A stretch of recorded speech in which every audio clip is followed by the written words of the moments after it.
Hello and welcome everyone. स्वागत है आपका हमारे यूट्यूब चैनल प्रेप अल्फा में। तो आज की वीडियो में हम 3 जनवरी 2026 के टॉप 17 करंट अफेयर्स के क्वेश्चंस देखेंगे। इसकी जो पीडीएफ है वो हमारे टेलीग्राम चैनल प्रेप अल्फा पे मिल जाएगी।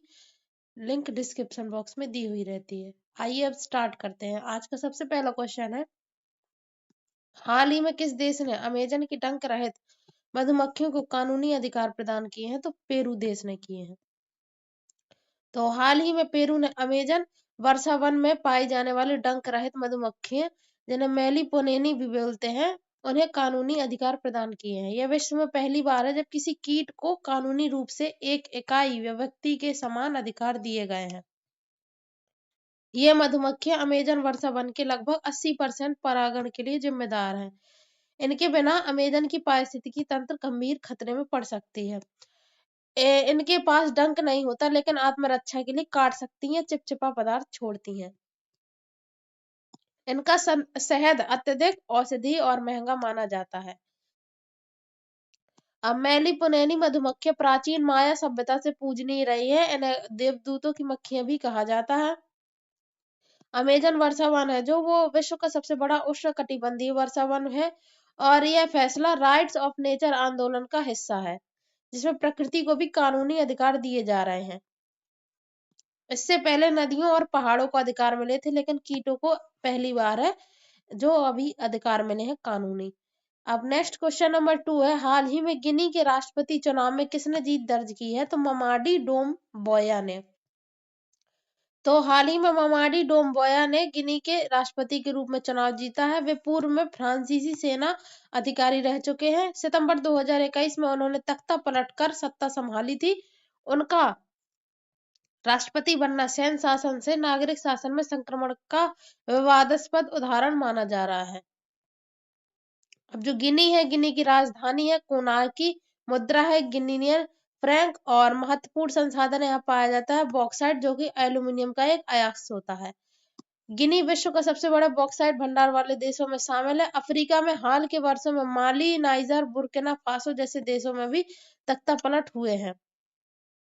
यह क्षेत्र राजनीतिक अस्थिरता के लिए चर्चा में है। क्वेश्चन नंबर 3 है, हाल ही में तंबाकू और पान मसाला पर नई कर व्यवस्था कब से लागू की जा रही है? तो 1 फरवरी 2026 से। ये 25 गलत लिख गया है, 2026 से। तो हाल ही में सरकार ने तंबाकू और पान मसाला पर नई कर व्यवस्था की घोषणा की है। जीएसटी के तहत इन पर पहले कंपनसेशन सेस लगाया जाता था, लेकिन अब 1 फरवरी 2026 से कंपनसेशन सेस हटाया जाएगा। उसकी जगह एडिशनल एक्साइज ड्यूटी और नया उपकर लगाया जाएगा। इसका उद्देश्य केंद्र और राज्यों के बीच राजस्व वितरण को स्थिर बनाना है। अब जीएसटी लागू कब हुई थी? तो 1 जुलाई 2017 में। सिन गुड्स है तंबाकू, शराब जैसी स्वास्थ्य के लिए हानिकारक वस्तुएं। सिन टैक्स ऐसी वस्तुओं पर लगाया जाने वाला विशेष कर है, जिसे इन्हीं सिन गुड्स पर लगाया जाने वाला ही कर विशेष कर है, सिन टैक्स।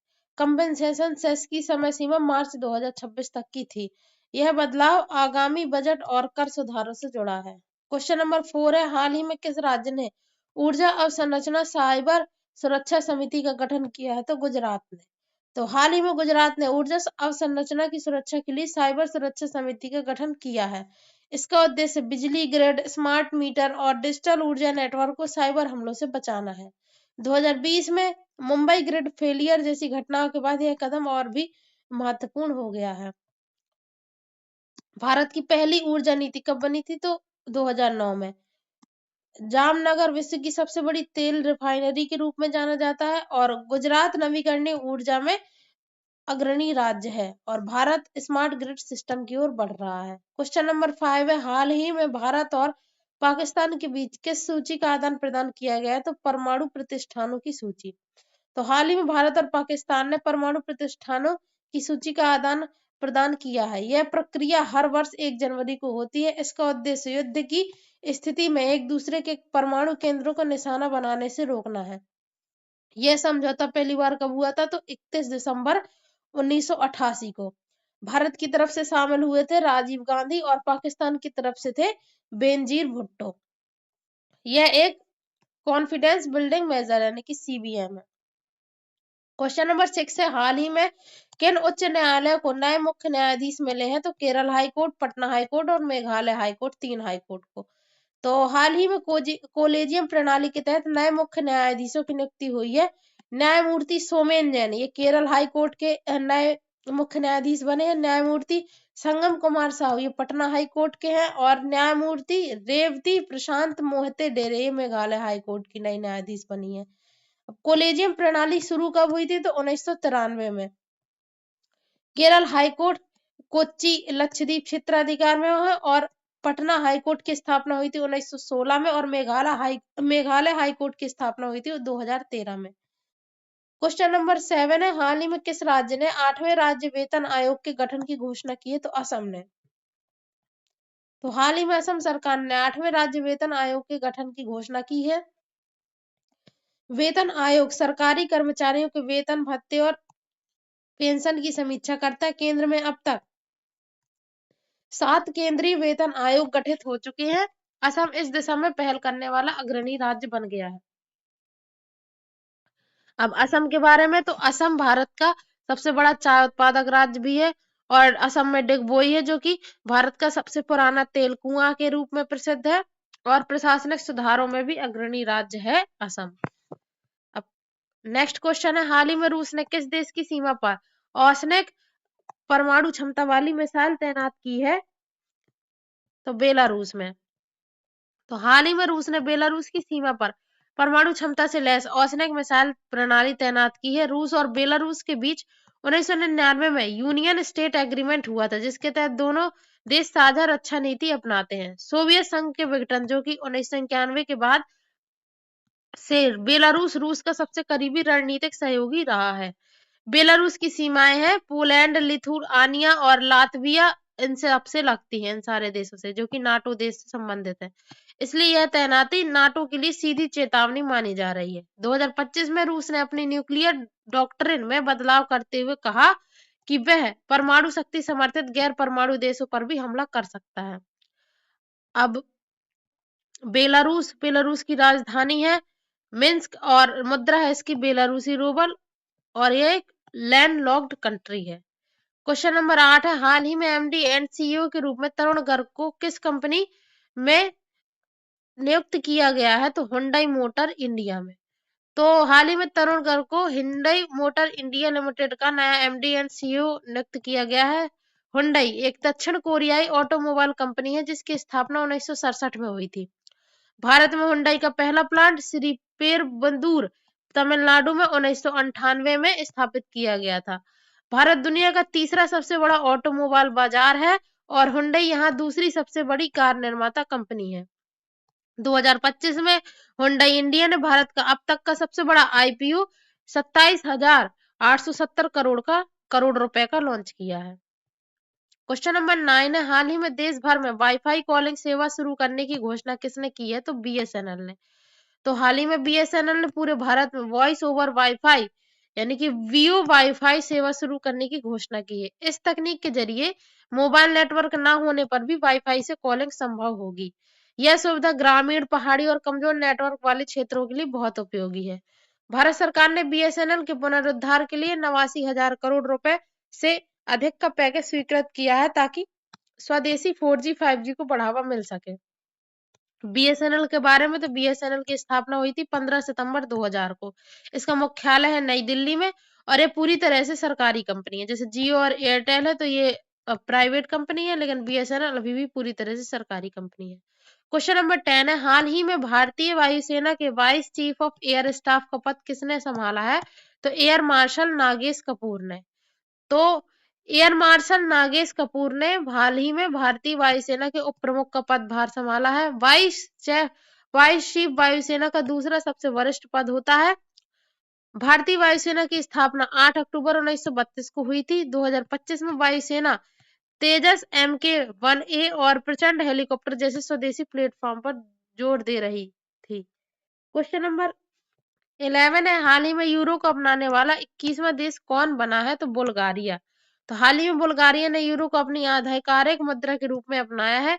इससे पहले बुल्गारिया की मुद्रा थी लेव और यूरोपीय संघ की स्थापना 1993 में हुई थी मोस्टिस संधि के तहत। और क्रोएशिया 2023 में 20वां यूरो देश बना था अपनाने वाला और 21वां बना है बुल्गारिया।